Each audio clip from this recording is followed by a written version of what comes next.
안녕하세요. 김정필 목사입니다. 만나서 반갑습니다. 왜 이런 성격으로 살까? 신앙과 성격 이야기를 시작하겠습니다. 그동안 일부 성격 너 뭔이라는 내용을 설명을 해보았는데요. 성격의 개론적인 내용들을 다루었습니다. 오늘부터는 2부 애니어그램에서 나는 어떤 유형일까라는 내용을 보겠습니다. 이 2부의 주제가 매우 중요한데요. 애니어그램을 전부를 이해하거나 설명하려고 하는 것이 아니라 애니어그램이라고 하는 성격 도구를 통하여서 나는 어떤 유형일까? 자신의 성격 유형을 알아가도록 도움을 드리고자 하는 것입니다. 성격이 무엇인가에 대하여 일부에서 설명했는데 애니어그램은 그런 모든 것들을 포괄하여 성격을 설명해내는 성격 유형 도구입니다. 애니어그램이란 무엇인가? 책 딥 리빙에서요. 애니어그램은 잘 드러나지 않는 진실과 공유한 인간의 경험 사이를 흐르는 깊은 강이다. 이렇게 정의를 해놓은 것을 보았습니다. 애니어그램을 공부하신 분들은 이 정의가 얼마나 뛰어나고 통찰력이 깊은 정의인지 알아차릴 수 있습니다. 잘 드러나지 않는 진실, 무의식과 본능에서 일어나는 많은 일들이 있죠. 잘 드러나지 않지만 진실이고 사람의 행동에 영향을 주고 있죠. 그리고 인간 사이에 경험되어지고 공유되어진 여러 가지 특성들을 우리가 알고 있습니다. 경험을 통하여서 알고 있는 내용들인데요. 애니어그램은 이런 부분들을 보다 논리적으로 구체적으로 자세하게 설명을 해내는 성격 유형 도구입니다. 애니어그램이란 무엇일까? 이게 애니어그램을 나타내는 그림인데요. 그리스에서 아홉이란 뜻의 애니어, 그림이란 뜻의 그람모스가 합성된 단어입니다. 애니어그램은 9개의 점으로 이루어진 그림이란 뜻입니다. 애니어그램은 큰 원이 있는데요. 그리고 142857로 가는 연결점들이 있는데 이걸 헥사드라고 부르고 그리고 963 지점을 연결하는 삼각형이 있습니다. 이 애니어그램이 언제부터 시작되었는가?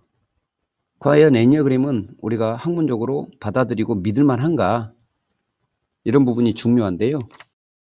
애니어그램의 기원은 역사 속에서 소실되어서 정확히 아는 사람은 없습니다. 단지 수천 년 전부터 고대 근동 지방에서 시작되어서 구두로 전래되었다는 데 일치하고 있습니다.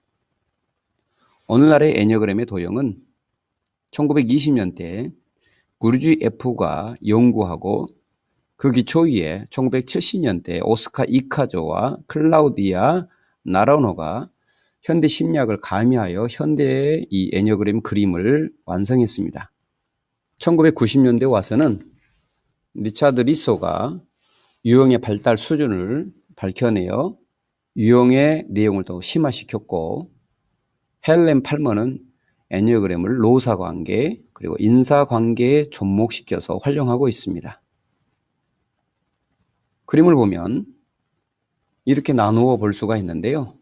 큰 원 그리고 1428-571로 연결되는 이 헥사드의 그림이 있고 3963으로 연결되는 또 삼각형이 있습니다. 하나의 애니어그램 그림은 이렇게 나누어서 볼 수가 있는데요. 원은 우주의 본질을 의미하고 철학에서는 순수의식에 해당되겠죠. 당연히 종교에서는 신에 해당될 것이고 기독교인 저희들의 입장에서는 당연히 하나님에 해당될 것입니다. 즉 사람이라고 하는 존재 그리고 사람의 성격은 신과의 연결점이 있다 하는 것이고요. 그리고 하나의 성격은 성장 배경 그리고 후천적 경험을 통하여서 그리고 자기가 처한 상황에 따라서 이와 같이 다양하게 변한다. 변하는데 성격을 연구해 보니까 어떤 법칙들이 있더라. 이게 바로 헥사드와 삼각형이고요.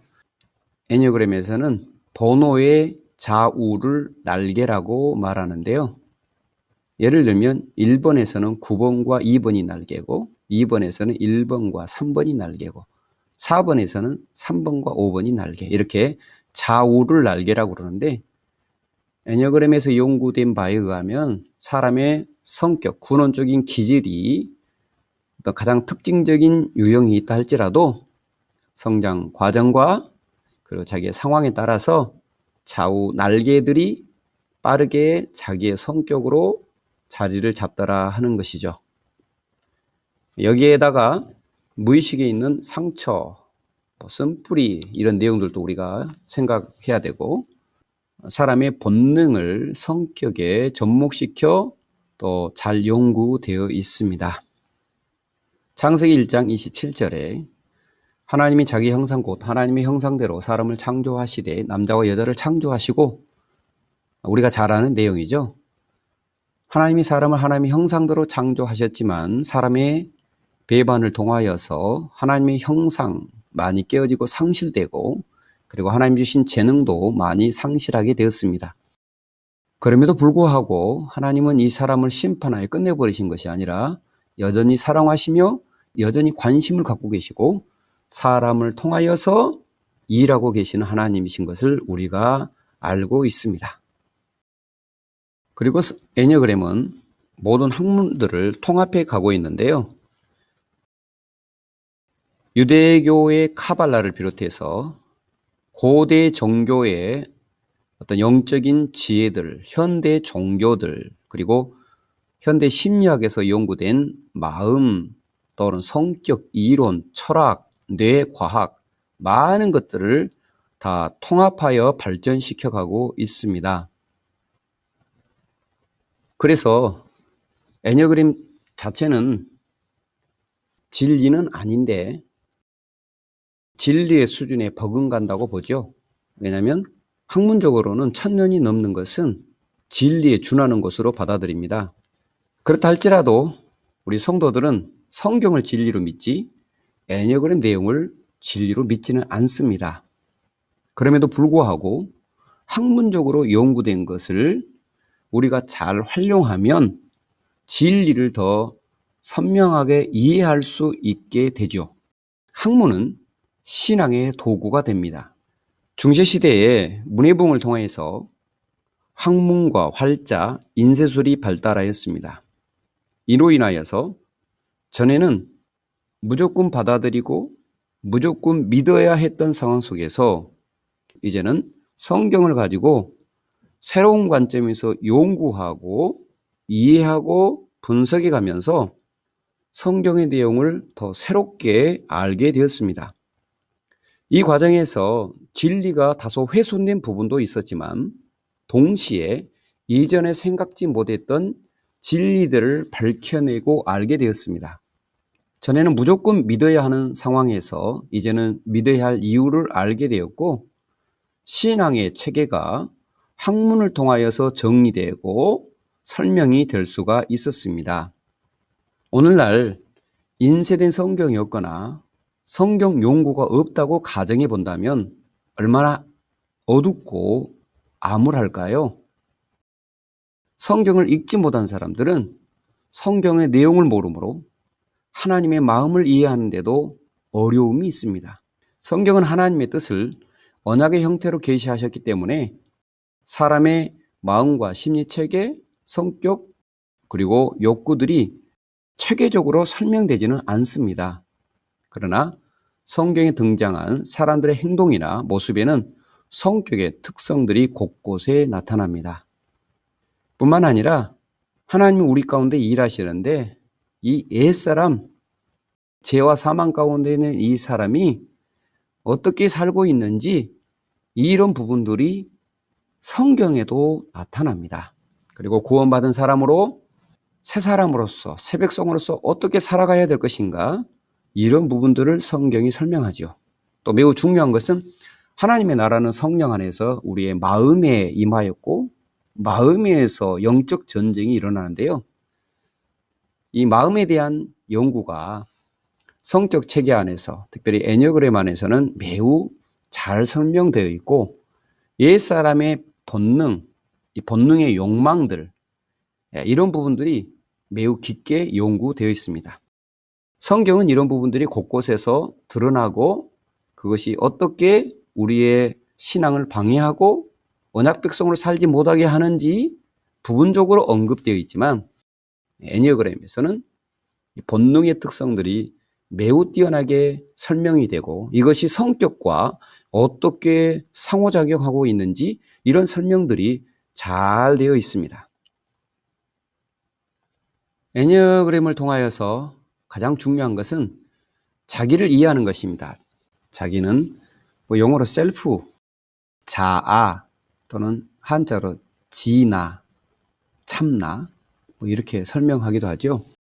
애니어그램이라고 하는 성격 도구를 통하여서 목표하고자 하는 것이 영적인 존재로서 자신을 이해하려고 하는 것입니다. 여러분도 애니어그램을 통해서 먼저 자신을 이해하려고 하면 도움이 될 것입니다. 애니어그램도 마찬가지고 철학 심리학도 마찬가지인데요. 인간은 육체를 입고 물질 세계에 태어난 영적 존재라고 보죠. 사람의 본질은 영인데 성격이 진정한 자아를 돋고 자기 본질을 만나지 못하게 방해한다. 이게 바로 애니어그램에서 사람을 바라보고 성격을 연구한 이유입니다. 그래서 성격을 이해하여서 내 성격을 만남으로 영적 실제인 자기를 만나려고 하는 것이죠. 본질에 합당하게 살려고 하는 그런 목표를 가지고 있습니다. 성경을 보게 되면요. 데살로니가 전서 5장 22절에 보면 이런 말씀이 있죠. 평강의 하나님이 친히 너희를 온전히 거룩하게 하시고 또 너희의 온 영과 혼과 몸이 우리 주 예수 그리스도께서 강림하실 때에 흠없게 보존되기를 원하노라 이런 말씀이 있습니다. 성경에서도 하나님께서 영혼 육으로 사람을 창조하셨음을 볼 수가 있습니다. 사람은 영적인 하나님께서 영적 존재로 지으심으로 영이신 하나님과 만나게 되어 있고 우리 인생을 설계하고 끌고 가는 주체자로서 이 혼이 있고요. 그리고 육체를 가지고 살아가죠. 성경에 나와 있는 내용 보면 사람이 죽을 때 보면 영이 떠나고요. 그리고 성경에 보면 사람이 살아날 때에도 영이 돌아옵니다. 물론 우리 한글 성경에는 영혼으로 그냥 통합적으로 쓰이고 있는데 본래 원문을 보면 영이 떠나거나 영이 돌아오는 것을 볼 수가 있습니다. 사람이 자신의 영적 실체를 이해하지 못하고 성격을 자신처럼 이해하고 살거나 눈에 보이는 것을 가지고 자기 자신처럼 이해하고 살아가는 것을 거짓 자아라고 하는데요.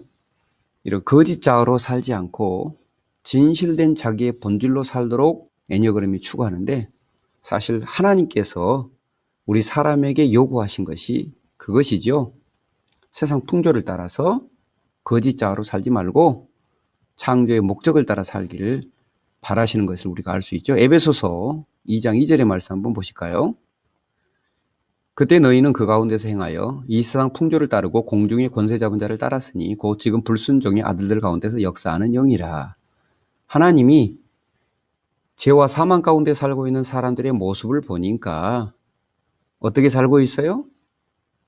세상, 죄와 허물 가운데 살면서 세상 풍조를 따르고 공중의 권세 잡은 자를 따라 사는 거죠.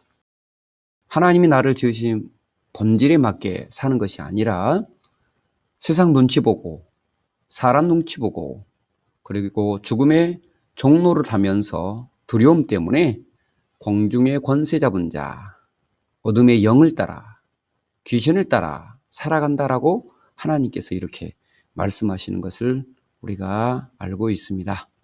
하나님은 우리를 영적 존재로 지으셨고 그리고 영적인 존재로 말씀하십니다. 성경의 내용들은 너무나 많은 부분이 사실 영적인 부분을 보고 말씀하신 내용들입니다. 그래서 내 자신을 영적 존재로서 이해하고, 그리고 나는 내 마음에 옛사람의 특성과 습관을 어느 정도 가지고 살아가는지, 이것을 버렸는지 보고 이해하는 것이 우리의 신앙에 매우 큰 도움이 되겠죠. 애니그램에서 말하는 자기 유형을 찾게 된다면 좌우 날개, 화살표 방향 이런 것들을 통하여서 많은 도움이 됩니다. 애니그램에서는 영적인 자신과 현재 자신의 삶을 이해할 뿐만 아니라 자신을 이해한 후에 타인을 이해하도록 돕습니다. 사람은 자기가 성장하고 경험하면서 체계를 세웠던 체계와 타인을 받아들이고 이해하는 이 표상, 이미지들을 가지고 살아가게 되는데요. 자신의 경험과 관점으로 타인을 이해합니다. 그래서 많은 오해가 생기고 이해할 수 없는 모습을 보게 됩니다. 사람은 인간으로서 동일한 존재이지만 내적인 운영체계가 완전히 다르고, 자신의 관점에서 바라보면 오해하고 갈등하고 싸우고 깨어질 일들이 허다하지요. 자신의 관점에 따라서 호불호를 판단하고 살아가는 것이 대상 표상인데요. 성격을 조금 알게 되면 내 표상을 내려놓고 상대편을 그대로 이해해 줄 수가 있습니다. 애니그램은 이런 부분에서 많은 도움을 주죠. 성경에도 구원받는 성도가 다양한 지체의 한 부분임을 말씀하고 있습니다. 구원 이후에도 우리가 동일한 모습이 아니라 서로 다른 재능과 다른 모양을 가지고 살아간다는 거죠. 성경 말씀 볼까요? 로마서 12장 4절에 보면 우리가 한 몸에 많은 지체를 가졌으나 모든 지체가 같은 기능을 가진 것이 아니니, 주님의 몸의 한 지체로 살아가는 성도들이 다 동일한 지체, 동일한 기능을 가진 것이 아니라는 거죠. 그래서 타인은 타인의 관점에서 바라봐주고 이해해줄 필요가 있죠. 필자에게는 청소년 때부터 교제한 오랜 친구들이 있는데요. 그 친구들을 만나면 싸울 일이 거의 없습니다. 왜냐하면 사춘기 때부터 함께 뒹굴고 지내면서 서로의 성격을 잘 알고 있기 때문이죠. 그때는 성격 이론을 공부하지 않았지만 항상 붙어 지내고 티격태격하면서 경험을 통하여서 서로를 이해하게 됐습니다. 그리고 성인이 된 지금 우리들은 그 사람의 성격대로 바라봐주고 이해를 하죠. 물론 그렇다고 다 이해되는 건 아니죠. 어떻게 다 이해할 수 있겠습니까? TV 프로그램에서 세상에 이런 일이 라는 프로그램도 보면 개와 고양이가 매우 친밀하게 지내는 것을 보죠. 사실 개와 고양이는 행동 방식이 다르기 때문에 싸울 수밖에 없는 존재죠.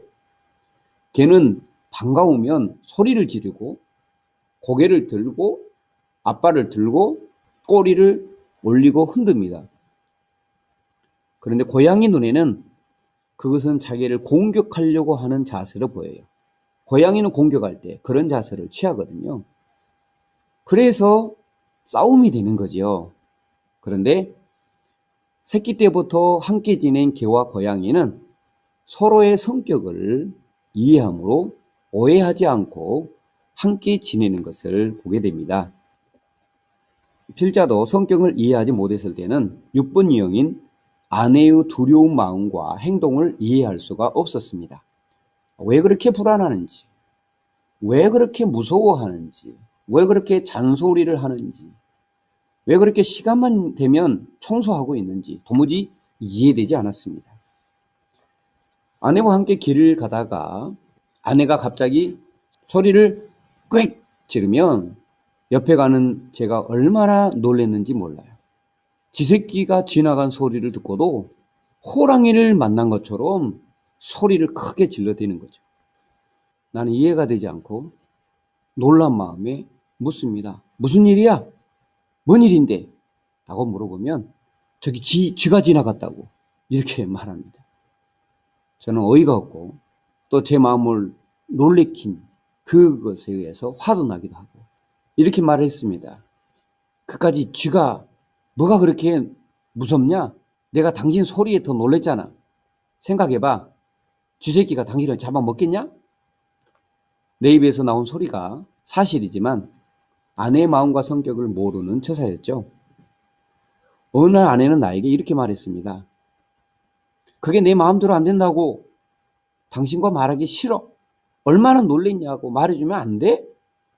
그 상황에 대처를 잘못해서 아내와의 관계는 급속 냉동 상태로 바뀌어버리고 아무 말 하지 않고 그냥 길을 갔습니다. 그런데 제 마음속에 내 마음대로 안 된다고 하는 말이 마음에 와 닿았고 얼마나 놀랬냐고 말해주면 안 되라는 말이 내 마음을 울렸습니다. 그렇게 할 수 있는데 왜 못했지? 이런 생각도 들고 또 아내의 마음을 공감해 주지 못한 나의 부족함도 많이 느껴졌습니다. 성격을 공부하면서 내가 무슨 짓을 했는지 더 많이 알게 되었고 아내에게 너무나 미안했습니다. 아내는 그게 힘들고 잘 안 되는구나. 성격이란 것이 자기 마음대로 되는 것이 아니구나. 내 대처 방식은 상대를 이해하지 못한 행동이었구나. 이런 깨달음이 생겼습니다. 성격을 이해한 후에는 이전과 같은 상황이 생기면 내가 먼저 말을 하죠. 저리 가, 저리 가! 그리고 많이 놀랬지? 괜찮아? 내가 쥐를 쫓아줄까? 저것들 다 죽여버려야 되는데. 그리고 장난스럽게 액션을 취하면 아내는 배시시 웃고 넘어갑니다. 전에는 같은 상황에서 마음이 상하고 관계가 깨어졌지만 성격을 이해한 후에는 우리의 행복을 지켜주었습니다. 지금도 복잡하고 변화무쌍한 여자의 마음을 알기에는 제가 역부족이지만 그래도 성격을 이해한 후에는 관계가 많이 더 좋아졌고 싸우는 일들이 거의 줄어들었습니다. 언젠가 애니어그램 컨퍼런스에 참석하여 유형에 따른 갈등 변형을 들었습니다. 제 아내는 감정적 진실형이라는 사실을 알게 된 다음에 제가 집에 도착해서 아내에게 이렇게 말했습니다. 당신은 감정을 말하는 유형이더라. 이 말 후에 아내는 이렇게 말했습니다. 그것을 이제 알았어. 내가 항상 말했잖아. 아내는 계속 말해왔는데 왜 내 귀에는 안 들렸을까요? 타인의 성격을 모르면 타인의 말과 행동의 의미를 모르기 쉽습니다. 그래서 개와 고양이처럼 싸움이 되는 거죠. 오늘 수많은 사람들이 성격 때문에 싸우고 성격 때문에 이혼하게 되는 것을 보게 됩니다. 많이 안타깝죠? 왜냐하면 싸운다고 이 문제가 해결되는 것도 아니고 자기 성격에 꼭 맞는 사람은 없어요. 얼마나 성격을 이해하고 살아가느냐의 문제죠. 자기 관점을 바꾸기 위해서는 타인에 대한 이해 많이 할 필요가 있습니다. 애니어그램은 유형별로 많은 것들이 연구되어져 있습니다. 유형에 따른 핵심 가치, 무엇을 가장 중요하게 여기고 살아가는가, 집착, 유혹, 함정, 회피, 방어기제, 근원적인 문제, 분노의 방아쇠, 그 외에도 지금도 계속해서 유형별로 성격의 특징들을 연구하고 발전해 가고 있습니다. 여러분은 어떤가요? 타인을 어떤 관점에서 보고 이해하나요? 여러분은 타인과 어떨 때 싸우고 있나요? 타인을 여러분 공감해 줄 수 있나요? 타인과 하나 되어 톱니바퀴처럼 힘을 합쳐 큰일을 해낼 수 있나요? 여러분의 가족들은 어떤 특징이 있는지 알고 계신가요? 여러분의 직장과 또는 여러분의 교회에서 이해할 수 없는 사람은 누구인가요? 그와 어떻게 지내면 관계가 회복되고 하나님 보시기에 좋을까요? 오늘은 여기까지 하겠습니다. 여러분의 삶 가운데 주님의 사랑과 은혜가 가득하시고 그리스도의 장성한 분량에 이르기를 축복합니다. 샬롬.